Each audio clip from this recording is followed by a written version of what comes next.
gagah dibangun dari uang rakyat untuk memberikan efek jerah pengadilan yang berbasis keadilan, bukan transaksional. Ini katanya Mahkamah Agung, tapi yang kita tahu berkat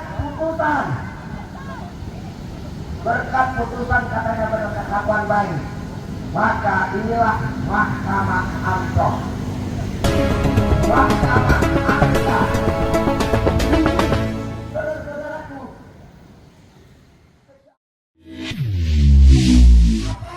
TNI Polri kesejahteraan mereka terpenuhi. Jadi bapak-bapak polisi lagi di jalanan cari uang tambahan, bapak-bapak saudara tidak lagi kerja sana sini cari uang tambahan. Kita mau kesejahteraan prajurit, kita mau kesejahteraan bagi aparat penegak hukum, bukan kesejahteraan bagi pimpinan. Itu yang kita mau. Kita dirampok dengan berbagai kenaikan pajak. Kita dirampok dari mulai lahir sampai mati.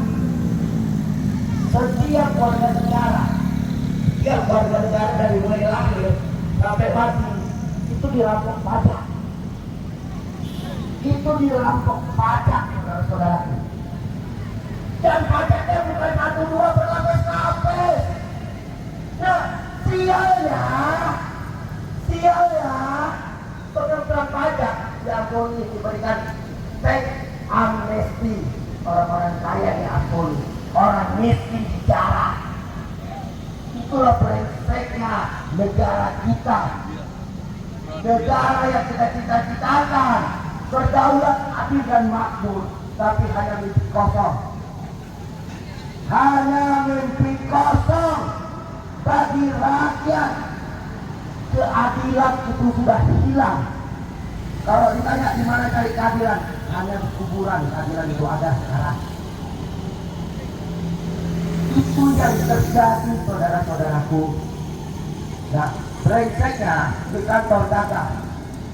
Ya, ini gagah dibangun dari uang rakyat untuk memberikan efek jerah pengadilan yang berbasis keadilan, bukan transaksional. Ini katanya Mahkamah Agung, tapi yang kita tahu berkat putusan katanya berkelakuan baik, maka inilah Mahkamah Amplop, Mahkamah Angka. Ini, saudara-saudaraku, kejahatan extraordinary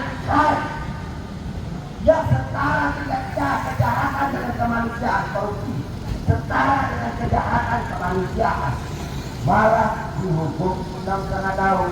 Dan anjing kayak gitu, anjingnya kayak gitu. Itu yang terjadi. Seharusnya korupsi itu dibuat efek jerah. Pertama Pak, dimiskinkan, seluruh aset-asetnya disita untuk negara. Kedua, hukuman mati. Kalau kita nggak ada hukuman mati, maka hukuman minimal seumur hidup. Tapi jangan pakai es. Itu minimalnya. Tapi negara ini nggak punya hukuman mati. Punya. Sudah banyak yang dihukum mati. Kenapa koruptor tidak diberlakukan hukuman mati? Supaya apa? Ada efek jerah, yang lain tidak mengikuti. Itu seharusnya kalau hakim-hakim kita berbasis pada keadilannya. Tapi hakim kita vonisnya berbasis pada amplop atau angka, sehingga hukuman yang seharusnya maksimal diberikan menjadi hukuman minimal. Dan anjing kayak gini, anjing nggak kayak gini, anjing nggak kayak gini. Memang pantas hakim-hakim itu dianjing-anjingi, saudara-saudaraku.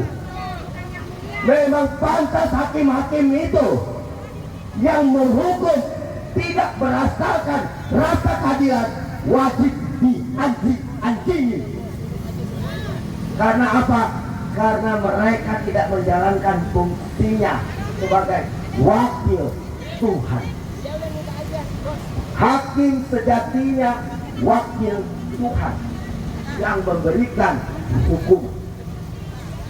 Tapi ya brengseknya, karena dia merasa diri wakil Tuhan, negosiasi, bicara angka, bicara amplop, dan anjing kayak gini. Maka dari itu, saudara-saudaraku, maka dari itu jangan pernah letih bersuara, jangan pernah letih untuk berjuang. Perjuangan kita hari ini adalah untuk menentukan nasib bangsa kita ke depannya. Dan lihat yang di depan-depan ini, polisi, ingat, polisi bukan musuh rakyat, karena polisi lahir dari rahim rakyat. Maka dari itu yang kita butuhkan adalah polisi yang berdiri pada garis kebenaran dan keadilan, menjadi pengayom, pelindung dan penjaga masyarakat. Itu yang kita mau, saudara-saudaraku. Itu yang kita ingin, saudara-saudaraku. Supaya apa? Supaya hukum kita menjadi baik. Kita maukan itu. Nah, kita lagi nih Pak Prabowo 100 hari. Ya, dulu katanya simpel. Hai, kau ate asing, jangan sentuh negeri ini.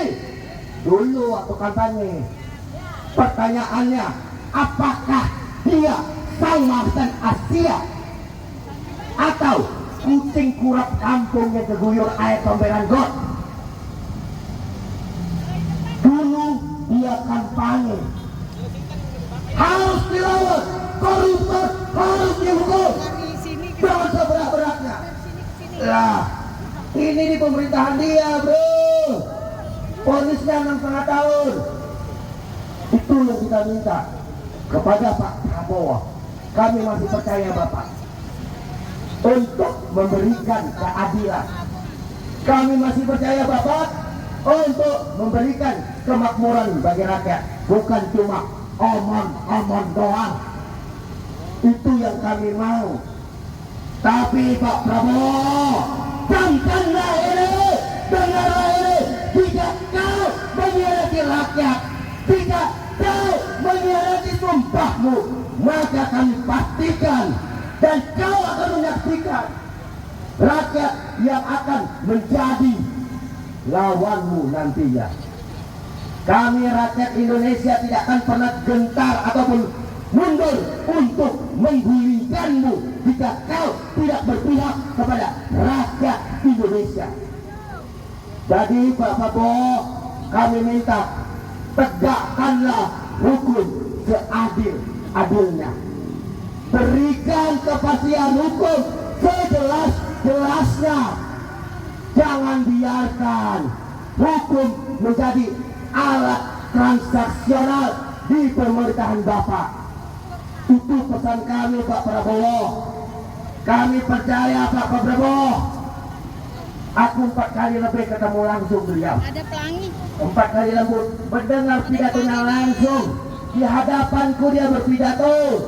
Kalian harus menjaga negeri ini. Kalian adalah generasi-generasi penerus bangsa.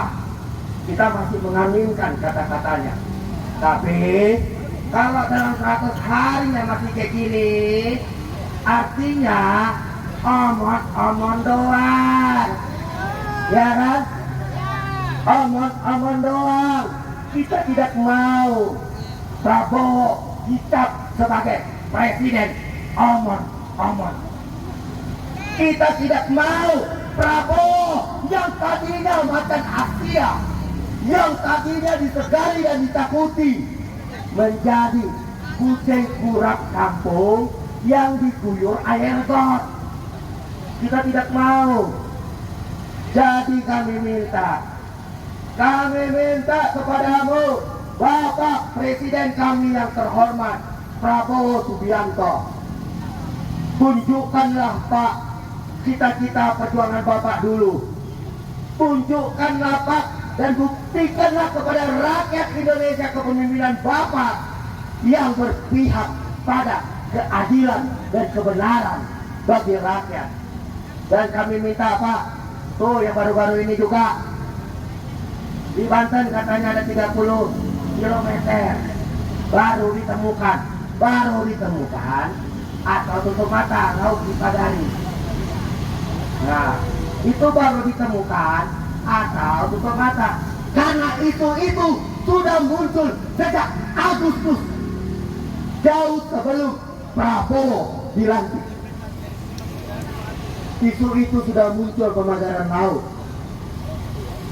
Tapi yang terjadi masih disegel. Menterinya bilang disegel. Kan anjing kayak gini untuk melihat ini sejak kapan di Republik ini ada izin memagari laut. Padahal jelas, undang-undangnya jelas, 20 meter dari bibir pantai itu milik publik. Itu undang-undangnya jelas. Lah ini laut dipagari, lahan negara. Ini laut dipagari. Kan anjing kayak gini. Anjing nggak? Anjing nggak? Anjing nggak? Maka dari itu kita minta cabut. Nggak ibu siapa kalau aku stop? Nggak ibu siapa? Jangan pernah atur orang. Ingat, di ARM ini cuma satu pasal, dilarang-larang. Naik kalau mau gantian.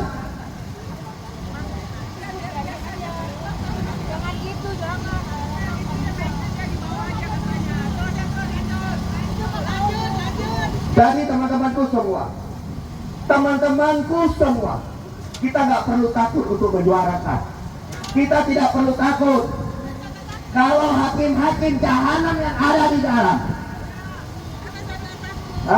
hakim-hakim jahanam yang ada di dalam tidak memberi keadilan bagi rakyat. Maka pilihannya adalah kita boikot saja pajak. Kita boikot saja pajak. Toh apa gunanya kita bayar pajak kalau kekayaan bangsa kita dirampok, kekayaan alam kita dirampok segelintir orang, dan anjingnya dihukum 6,5 tahun. Kan brengsek kayak gini? Brengsek gak kayak gini? Brengsek gak kayak gini?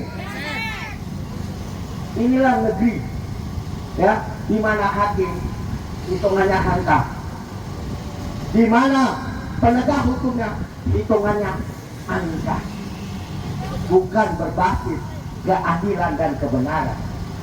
Jika berbasis keadilan dan kebenaran, kita nggak perlu datang kemari, kita nggak perlu teriak-teriak di sini, kita nggak perlu berpanas-panasan di sini. Tapi karena anjingnya, karena brengseknya pengadilan kita, maka rakyat harus bergerak. Padahal mereka-mereka ini digaji, dibiayai, difasilitasi oleh pajak-pajak rakyat.